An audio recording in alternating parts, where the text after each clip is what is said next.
Olá, boa tarde a todos. O meu nome é Bruno e eu sou estudante do segundo período de Engenharia Agronômica do IFTM Campus Uberaba. E agora a gente vai estar falando um pouquinho aqui sobre o nosso trabalho de pedologia, mais especificamente sobre os luvissolos. E os integrantes do grupo são eu, Bruno Eleutério, o João Campanha e o Pedro Felipe. Bom, e para a gente começar, a gente precisa dar uma introduzida sobre esse assunto. E o agronegócio ele vem aumentando gradativamente no cenário mundial. E com isso é necessário a gente ter uma atenção redobrada para que a gente consiga preservar esses recursos naturais e eles continuem sendo preservados. E é de extrema importância a gente conhecer os solos que são cultiváveis e não cultiváveis. Ou seja, a gente precisa diferenciar e identificar cada tipo de solo, porque dessa maneira a gente consegue extrair o máximo do solo que a gente está tentando utilizar. E esses luvissolos, eles são solos constituídos por material mineral, apresentando horizonte B textural, com argila de atividade alta e estruturação por base alta também. Na maior parte dos primeiros 100 centímetros de horizonte B, inclusive imediatamente abaixo de qualquer tipo de horizonte A, ou sob horizonte E, e satisfazendo ao seguinte requisito: horizonte plíntico, vértico e plânico, se presentes, não satisfazem aos critérios para plintossolos, vertissolos e planossolos, respectivamente. Ou seja, não são coincidentes com a parte parasuperficial do horizonte B textural. Bom, e agora eu vou estar falando um pouco sobre esse material de origem desses solos, dos luvissolos. Eles são desenvolvidos a partir de rochas em minerais ferromagnesianos do pré-cambriano. É, Menos frequentemente são derivados de filitos, folhelos ou silitos. Sendo assim, as rochas básicas são as principais litotipos que dão origem aos luvissolos em ambiente cristalino. E um pouco sobre esse relevo predominante dos luvissolos também. Eles ocorrem em relevo suave, ondulado, e seus processos pedogenéticos específicos são lessivagem ou argiluviação e migração vertical de argila no solo.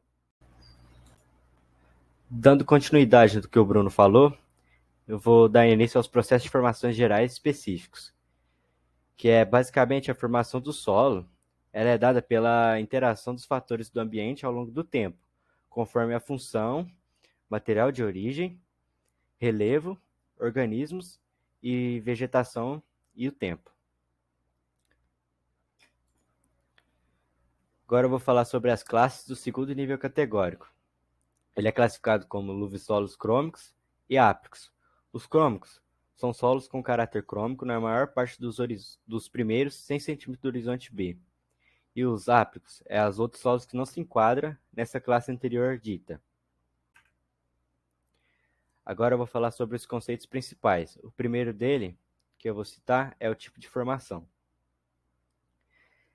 Os luvissolos são solos de formação mineral que são compostos por corpos formados por meio do intemperismo físico e químico, sendo constituídos essencialmente por minerais, matéria orgânica, água e ar, além de pequenos animais e micro-organismos. Agora eu vou falar onde ele tem maior ocorrência no Brasil.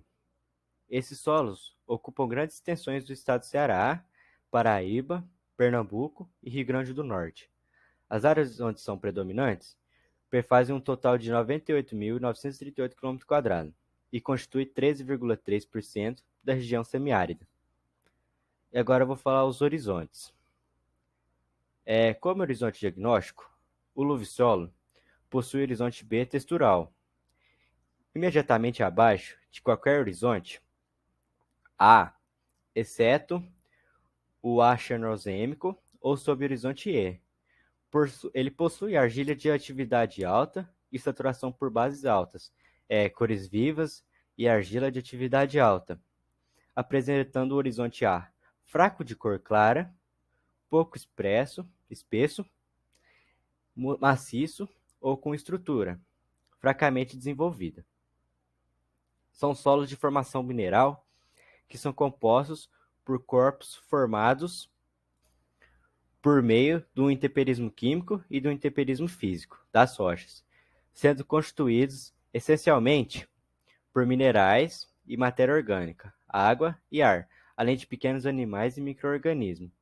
O Sistema Brasileiro de Classificação de Solos define os luvisolos como solos minerais e não hidromórficos, pois não são localizados próximos a rios e lagos e não apresentam grande umidade. Agora eu vou falar sobre os materiais associados, que eles são moderadamente ácidos a ligeiramente alcalinos, com teores de alumínio extraível baixo ou nulo e com valores elevados para a relação molecular KI no horizonte BT, normalmente entre 2,4 e 4,0, denotando presença, em quantidade variável mais expressiva, de argilominerais do tipo 2:1 e a saturação por base no horizonte BT é superior ou igual a 50%. E a CTC da fração argila é maior ou igual a 27 mol quilograma elevado a menos 1.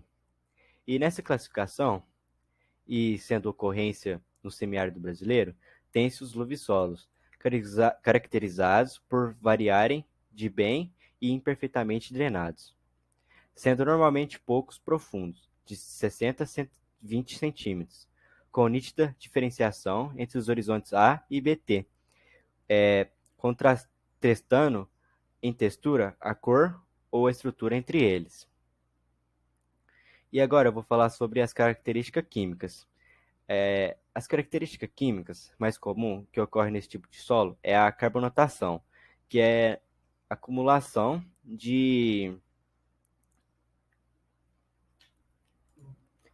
carbonato de cálcio, com nódulos ou horizonte endurecidos. Meu nome é João e eu vou falar um pouquinho agora sobre a importância agronômica e principais limitações ao uso agrícola, relacionando aos solos luvisolos da classe. O manejo adequado dos luvisolos resume-se na adubação de acordo com a necessidade da cultura. Em áreas de encosta, além dessas medidas, se faz importante a utilização de práticas conservacionistas, devido à suscessibilidade aos processos erosivos. A alta saturação por base implica em alta fertilidade natural, conferindo potencial para o uso agrícola desse solo. No entanto, em relevos menos esclivosos, esses solos apresentam limitações para o uso agrícola relacionadas à restrição de mecanização em razão de processos erosivos. Ao definir a classe de segundo nível categórico dos luvisolos, temos luvisolos crômicos, solos com caráter crônico na maioria das partes do primeiro 100 cm do horizonte B, inclusive o BA, e luvisolos áplicos, outros solos que não enquadram a classe anterior. Essas classificações o Pedro já tinha explicado para a gente nos slides anteriores. As considerações finais que nós, do grupo de luvisolos, concluímos. Concluiu-se que, com esse trabalho, é de extrema importância a classificação dos solos, dividindo as variedades em classes, subclasses, ordem e gênero. Com essa classificação, é possível identificar solos cultiváveis e não cultiváveis, suas deficiências minerais, capacidade de irrigação e de fertilidade, extraindo o melhor para a plantação. No caso dos luvisolos, observamos que, graças à identificação de suas características, é um solo com aptidão à agronomia, sendo necessário adubação de acordo com a necessidade da cultura. O agronegócio ele vem aumentando gradativamente no cenário mundial. A agricultura extensiva, o mercado e o aumento de número de produtores são resultados da extensão da área agrícola e da adaptação desses novos solos para a produção. Com isso, é necessário a atenção dobrada para que os recursos naturais continuem preservados. É de extrema importância conhecer os solos cultiváveis e não cultiváveis, atribuir diagnósticos e classes de identificação, pois dessa forma, podemos extrair o máximo de nossos territórios sem que prejudiquemos a principal fonte de tudo isso, o solo. Com os estudos relacionados ao solo com a agronomia, é possível a evolução de tecnologias de irrigação, nutrição, fertilização do solo, além de técnicas para viabilização do plantio. Os luvissolos, tema de nosso trabalho, têm algumas características únicas e peculiares que o diferenciam dos demais. São solos de horizonte B, desenvolvidos a partir de rochas ricas em ferro e magnésio. Relacionando principalmente os diversos solos com a agronomia, podemos observar que cada tipo de planta exige uma quantidade e variedade de nutrientes. Dessa forma, ao estudar os solos, adaptamos a produção em solos específicos para extrair o máximo da plantação. Aqui no final dos nossos slides temos as referências, os materiais que a gente pegou para compor o conteúdo do nosso trabalho.